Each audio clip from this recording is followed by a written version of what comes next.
नमस्कार दोस्तों, जैसा कि आप सभी लोगों को पता है कि हमारी मध्य प्रदेश सामान्य ज्ञान की सीरीज चल रही थी और मध्य प्रदेश सामान्य ज्ञान की सीरीज के अंतर्गत हम पढ़ रहे थे जबलपुर संभाग। जबलपुर संभाग में हमने सबसे पहले लिया था जबलपुर जिले को। जबलपुर जिले का भाग 1 कंप्लीट हो चुका है। आज हम देखेंगे जबलपुर जिले का भाग 2। तो चलिए हम स्टार्ट करते हैं।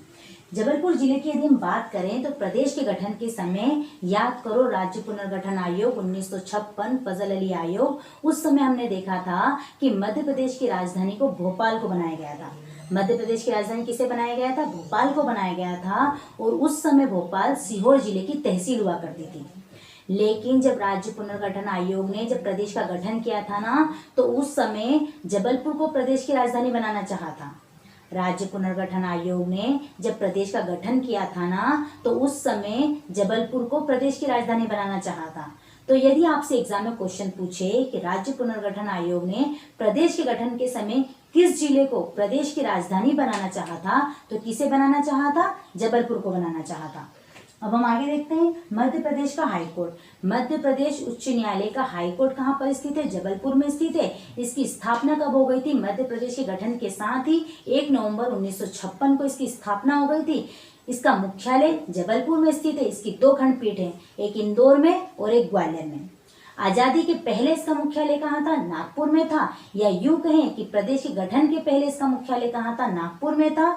और जो जबलपुर में आप जो नीले रंग की जो सुंदर सी इमारत जो देखते हैं, जो मध्य प्रदेश हाईकोर्ट का जो मुख्यालय है, उस बिल्डिंग का निर्माण किसने करवाया था? तो उस बिल्डिंग का निर्माण करवाया था राजा गोकुलदास ने 1889 में। राजा गोकुलदास ने इस बिल्डिंग का निर्माण करवाया था 1889 में। और जिस वास्तुकार ने इस बिल्डिंग को बनाया था, उस वास्तुकार का नाम है हेनरी इरविन। हेनरी इरविन ने इस बिल्डिंग को बनाया था। और बनवाया किसने था? राजा गोकुलदास ने। आप सभी लोगों को पता होगा कि प्रदेश के पहले मुख्य न्यायाधीश कौन बने थे? मोहम्मद हिदायतुल्लाह। यही मोहम्मद हिदायतुल्लाह पहले मुस्लिम न्यायाधीश भी बने और 11वें सुप्रीम कोर्ट के 11वें मुख्य न्यायाधीश भी मोहम्मद हिदायतुल्लाह ही बने। और भारत के उपराष्ट्रपति भी मोहम्मद हिदायतुल्लाह ही बने। अब हम आगे देखते हैं मध्य प्रदेश पर्यावरण का न्यायालय। मध्य प्रदेश पर्यावरण का न्यायालय, जिलेटिन बनाने का कारखाना, मध्य प्रदेश का राज्य हाईकोर्ट का मुख्यालय, ये सब कहाँ पर स्थित है? जबलपुर में स्थित है। 2018 में देश का प्रथम मकड़ीघर 2018 में देश का पहला मकड़ीघर स्थापित करने की मंजूरी किस जिले को मिली है? तो किस जिले को मिली है? जबलपुर को मिली है। कि कब मिली है? 2018 में मिली है। इसके पहले के लेक्चर में हमने देखा था कि प्रदेश का पहला तितली पार्क, प्रदेश का दूसरा तितली पार्क। तो प्रदेश का पहला तितली पार्क कहाँ पर स्थित है? रायसेन में। प्रदेश का दूसरा तितली पार्क स्थित है इंदौर के राला मंडल में। और अब आपसे क्वेश्चन पूछा जा रहा है कि देश का पहला मकड़ीघर कहाँ पर स्थापित किया जा रहा है? तो कहाँ पर स्थापित किया जा रहा है? जबलपुर में। कब मंजूरी मिली है? 2018 में। अब हम आगे देखते हैं खनिज। जैसा कि आप सभी लोगों को पता होगा कि जबलपुर में बहुत से प्रकार के खनिज पाए जाते हैं, लेकिन सुरमा संगमरमर नगरी के लिए जबलपुर जाना जाता है। मध्य प्रदेश की सुरमा घाटी भी कहा जाता है जबलपुर को। तो जबलपुर संगमरमर के उत्पादन में, सुरमे के उत्पादन में प्रदेश में पहले स्थान पर आता है। जबलपुर में बहुत से खनिज पाए जाते हैं, जैसे कि चूना पत्थर, चीनी मिट्टी और सुरमा की नगरी कहा जाता है। संगमरमर की खदानें पाई जाती है यहाँ पे फेल्सपार से चीनी मिट्टी के बर्तन व कांच बनाने के काम आता है। तो ये सब कहाँ पर पाए जाते हैं? जबलपुर में पाए जाते हैं। मैग्नीज की यदि बात करें तो मैग्नीज के उत्पादन में सबसे पहला जिला आता है बालाघाट। लेकिन यदि आपसे एग्जाम में कोई क्वेश्चन पूछे कि मैग्नीज की सबसे पहले खुदाई किस जिले में की गई थी, मैग्नीज का उत्खनन सबसे पहले किस जिले में किया गया था, तो किस जिले में किया गया था? जबलपुर में। याद रखना कि मैग्नीज की खुदाई सबसे पहले जबलपुर में की गई थी, लेकिन मैग्नीज का सर्वाधिक उत्पादन बालाघाट में होता है। अब हम आगे देखते हैं नारमर बोरलॉन्ग को तो सभी जानते होंगे, क्योंकि इन्हें हरित क्रांति का जनक कहा जाता है और ये अमेरिकी वैज्ञानिक थे। इनका जन्म 1914 में हुआ था। मृत्यु अभी हाल ही में 2009 में इनकी हुई है। नारमर बोरलॉन्ग देश के उन 5 चुनिंदा लोगों में शामिल थे जिन्हें शांति के नोबेल पुरस्कार के साथ साथ अपने देश का राष्ट्रपति पुरस्कार भी प्राप्त है। और नारमर बोरलॉन्ग को भारत सरकार ने अपने देश का यानी कि पद्म विभूषण से भी सम्मानित किया है। नॉर्मन बोरलॉग को शांति के नोबेल पुरस्कार के साथ साथ अपने देश का राष्ट्रपति पुरस्कार भी प्राप्त है। नॉर्मन बोरलॉग को भारत सरकार ने अपने देश का पद्म विभूषण से भी सम्मानित किया है। नॉर्मन बोरलॉग के नाम पर ही अंतर्राष्ट्रीय मक्का एवं गेहूं अनुसंधान केंद्र जबलपुर के खमरिया में स्थित है। बरगी बांध, बरगी सागर परियोजना, बरगी डैम, ये सब कहाँ पर स्थित है? जबलपुर में स्थित है। बरगी बांध, बरगी डैम, बरगी सागर परियोजना को ही क्या कहा जाता है? रानी अवंतीबाई लोधी सागर परियोजना। रानी अवंतीबाई लोधी सागर परियोजना को ही क्या कहा जाता है? बरगी बांध, बरगी डैम, बरगी सागर परियोजना। अब यदि आपसे एग्जाम में क्वेश्चन पूछे कि बरगी बांध या रानी अवंती सागर परियोजना, रानी अवंतीबाई लोधी सागर परियोजना किस जिले में स्थित है? तो किस जिले में स्थित है? जबलपुर में। किस नदी पर स्थित है? तो बरगी नदी पर स्थित है। यदि ऑप्शन में नर्मदा नदी आए तो आप नर्मदा नदी लगा सकते हैं ऑप्शन में। यदि दोनों ही आए, बरगी नदी और नर्मदा नदी, तो उसका पूछने का 100% वो यह पूछना चाहता है कि आप बरगी नदी ही लगाएं, क्योंकि बरगी नदी नर्मदा नदी की सहायक नदी है। राज्य विज्ञान शिक्षा संस्थान, राज्य का, प्रदेश का विज्ञान शिक्षा संस्थान कहाँ पर स्थित है? जबलपुर में स्थित है। गजरत महोत्सव, जैसे कि नर्मदा महोत्सव होता है ऐसे ही गजरत महोत्सव होता है। गजरत महोत्सव भी हाल ही में अमरकंटक में फरवरी 2019 में आयोजित किया गया। गज मतलब होता है हाथी, तो हाथियों के द्वारा खींचे जाने वाले रथ को ही कहते हैं गजरत महोत्सव।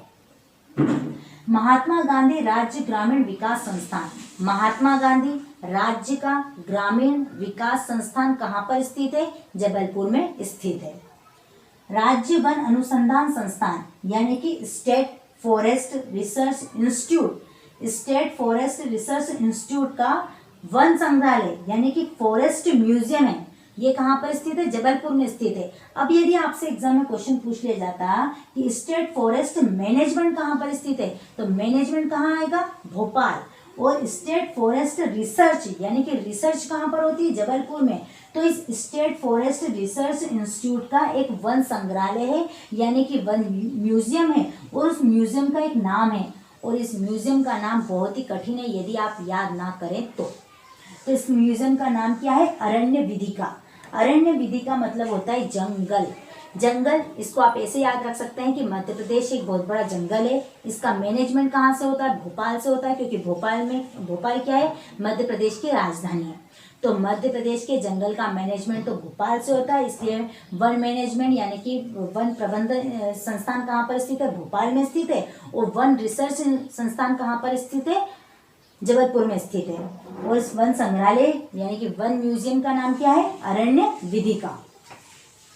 वन नव आरक्षक एवं प्लाटून कमांडर का प्रशिक्षण संस्थान, नव आरक्षक प्लाटून कमांडर का प्रशिक्षण संस्थान कहाँ पर स्थित है? जबलपुर में स्थित है। यहाँ पर कांस्टेबल की ट्रेनिंग की प्रशिक्षण संस्थान होता है। यहाँ पर तो कांस्टेबल की ट्रेनिंग कराई जाती है यहाँ पर। तो नव आरक्षक एवं प्लाटून कमांडर का प्रशिक्षण संस्थान कहाँ पर स्थित है? जबलपुर में स्थित है। विनबैक्स आप सभी जानते ही होंगे, क्योंकि ये अभी हाल ही में आयोजित किया गया जबलपुर में 2018 में। वी का मतलब क्या होता है? वियतनाम। IN मतलब क्या होता है? इंडिया। यानी कि वियतनाम और भारत के बीच युद्ध अभ्यास कराया गया था। कहाँ पर? जबलपुर में कराया गया था। वी मतलब वियतनाम, IN मतलब इंडिया, EX मतलब एक्सरसाइज। तो भारत और वियतनाम के बीच युद्ध अभ्यास कहाँ पर हुआ था? जबलपुर में हुआ था। युद्ध नहीं हुआ था, युद्ध का अभ्यास हुआ था। यानी कि जब युद्ध हो तो उस समय कैसे लड़ा जाए, इसका अभ्यास कहाँ पर हुआ था? जबलपुर में हुआ था। कब हुआ था? 2018 में हुआ था। रानी दुर्गावती राष्ट्रीय सम्मान, रानी दुर्गावती राष्ट्रीय सम्मान कब से आयोजित किया जा रहा है? 2008 से। और इसकी पुरस्कार राशि कितनी रुपए? 2 लाख रुपए। रानी दुर्गावती राष्ट्रीय सम्मान क्या मध्य प्रदेश के बाहर के व्यक्तियों को भी दिया जाता है? हाँ, रानी दुर्गावती राष्ट्रीय सम्मान है। ये राष्ट्रीय सम्मान यानी कि प्रदेश के बाहर के व्यक्तियों को भी दिया जाएगा। राष्ट्रीय सम्मान है, मध्य प्रदेश सरकार इसे देती है। और कब से आयोजित किया जा रहा है? 2008 से। इसकी पुरस्कार राशि है 2 लाख रुपए। रानी दुर्गावती राष्ट्रीय सम्मान प्राप्त करने वाली पहली महिला कौन है? तो रानी दुर्गावती राष्ट्रीय सम्मान प्राप्त करने वाली पहली विजेता है रोज केरकेट्टा। रोज केरकेट्टा रानी दुर्गावती राष्ट्रीय सम्मान प्राप्त करने वाली 2008 की पहली विजेता है। और ये किस राज्य की है? झारखंड की है। और ये आदिवासी महिला हैं। तो आप याद रखिएगा कि रानी दुर्गावती राष्ट्रीय सम्मान कब से आयोजित किया जा रहा है? 2008 से मध्य प्रदेश सरकार आयोजित कराती है। इसकी पुरस्कार राशि 2 लाख रुपए है। पहली विजेता रोचकेरकेट्टा झारखंड राज्य की है और आदिवासी महिला है। तो आप इसका स्क्रीनशॉट लीजिए, इसके आगे की जानकारी मैं आपको देती हूँ। अब हम देख लेते हैं प्रदेश के कुछ परिवहन, क्योंकि परिवहन से भी क्वेश्चन पूछे जाते हैं। प्रदेश का पहला रेल मार्ग, मध्य प्रदेश में रेल मार्ग यानी कि मध्य प्रदेश में पहली बार ट्रेन कब चलाई गई थी? तो कब चलाई गई थी? 1867 में, यानी कि 1867 में। कहाँ से कहाँ तक चलाई गई थी? इलाहाबाद से जबलपुर चलाई गई थी। जो ट्रेन अंग्रेज कोलकाता से इलाहाबाद लेकर आए थे, जो ट्रेन अंग्रेज कोलकाता से इलाहाबाद लेकर आए थे, वही ट्रेन इलाहाबाद से जबलपुर चलाई गई थी 1867 में। अब प्रदेश का पहला रेल मार्ग कहाँ पर है? जबलपुर में, यानी कि जहाँ पर रेल पटरी बिछाई गई है वो रेल मार्ग कहाँ पर है? जबलपुर में। तो प्रदेश में पहली बार ट्रेन चलाई गई थी इलाहाबाद से जबलपुर में 1867 में। अब आप सभी लोगों को पता ही होगा कि देश में कितने रेलवे जोन है? 18 रेलवे जोन है। अभी तक कितने थे? 17 थे। एक रेलवे जोन अभी हाल ही में स्थापित किया गया है 2019 में। कौन सा? नॉर्थ ईस्ट रेलवे जोन, दक्षिणी तट रेलवे, जिसका मुख्यालय कहाँ पर है? जिसका मुख्यालय विशाखापट्टनम में है। अभी तक कितने थे? 17 थे। 18वां अभी निर्मित किया गया है दक्षिणी तट रेलवे, इसका मुख्यालय कहाँ पर है? विशाखापट्टनम में। अब प्रदेश में कितने रेलवे जोन है? प्रदेश में एकमात्र रेलवे जोन है वेस्ट सेंट्रल रेलवे जोन। इसकी स्थापना की गई 2003 में जबलपुर में। इसमें 3 डिवीजन है, जबलपुर, भोपाल और कोटा।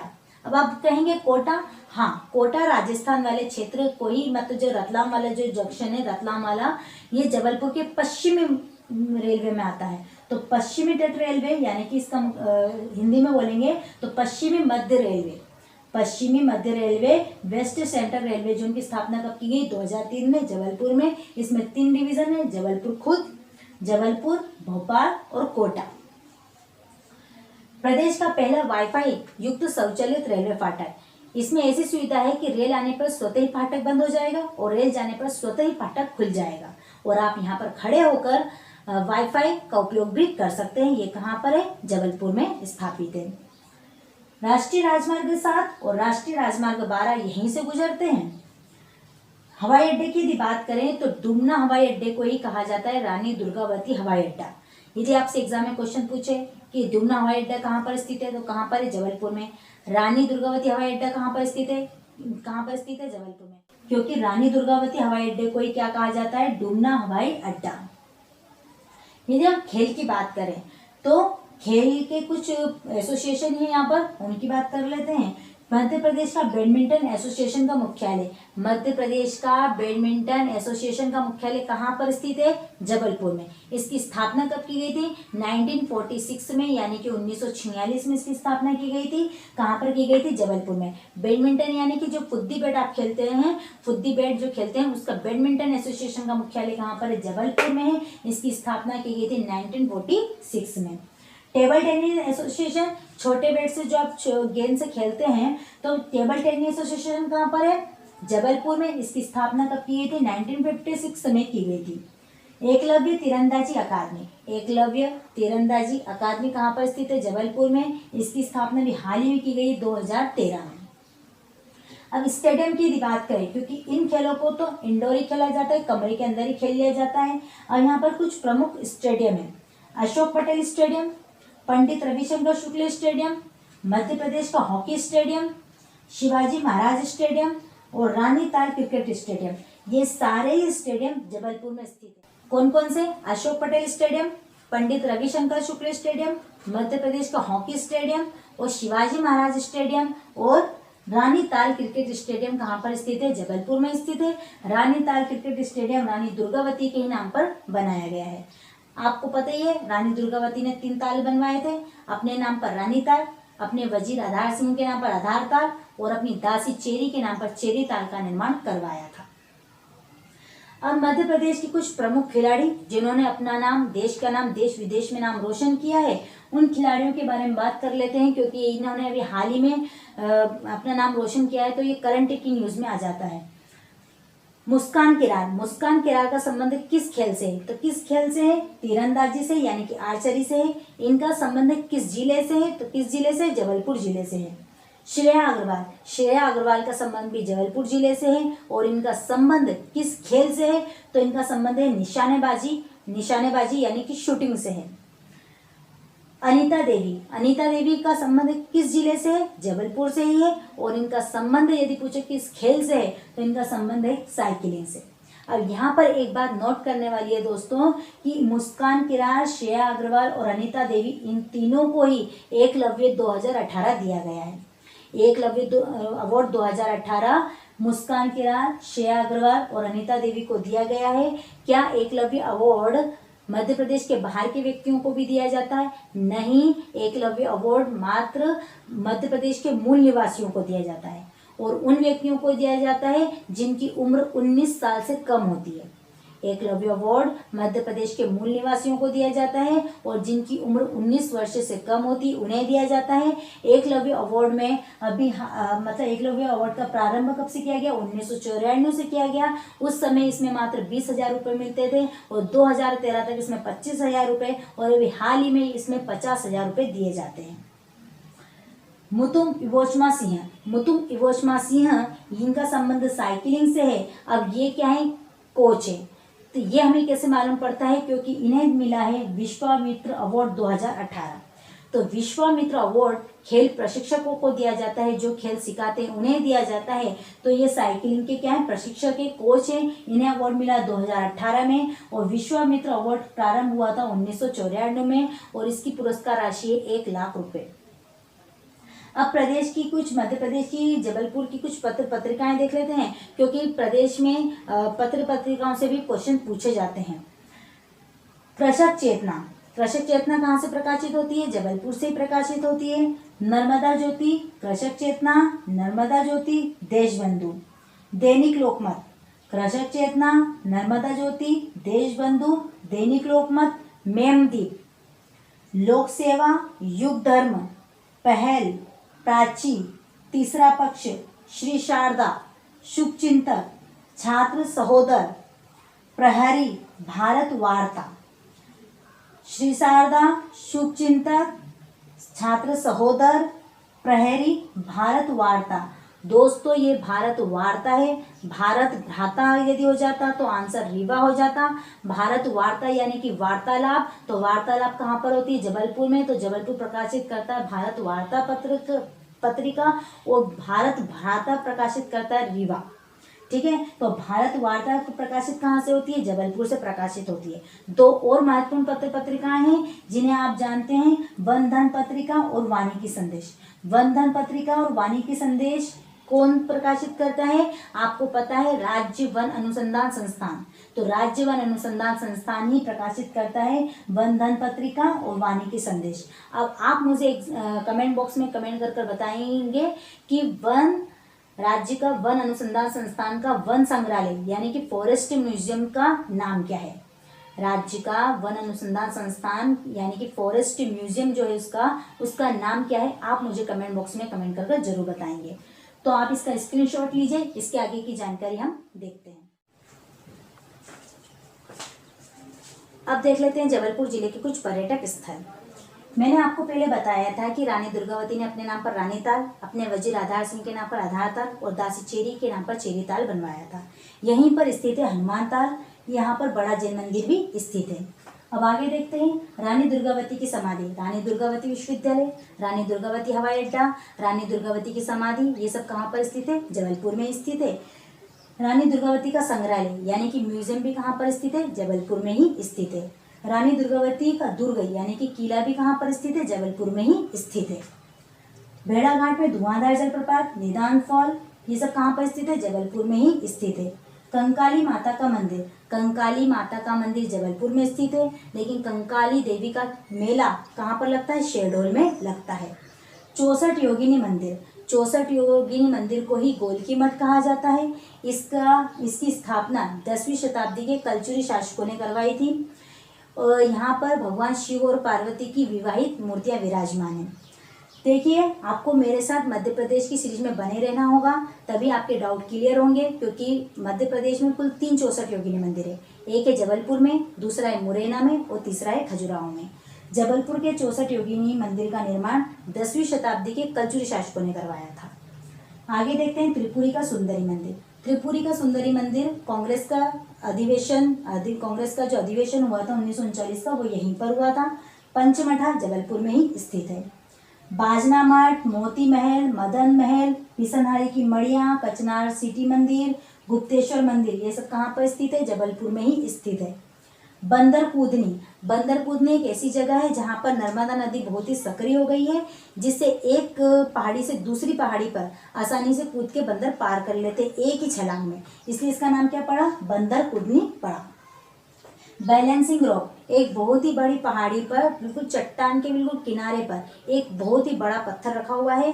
यह हवा आंधी आने पर हिलता तो है लेकिन गिरता नहीं है। इसको देखने के लिए बहुत सारे लोग वहां पर जाते हैं पर्यटक स्थल के रूप में। तो बैलेंसिंग रॉक कहाँ पर स्थित है? जबलपुर में ही स्थित है। बरगी बांध अपन पढ़ ही चुके हैं।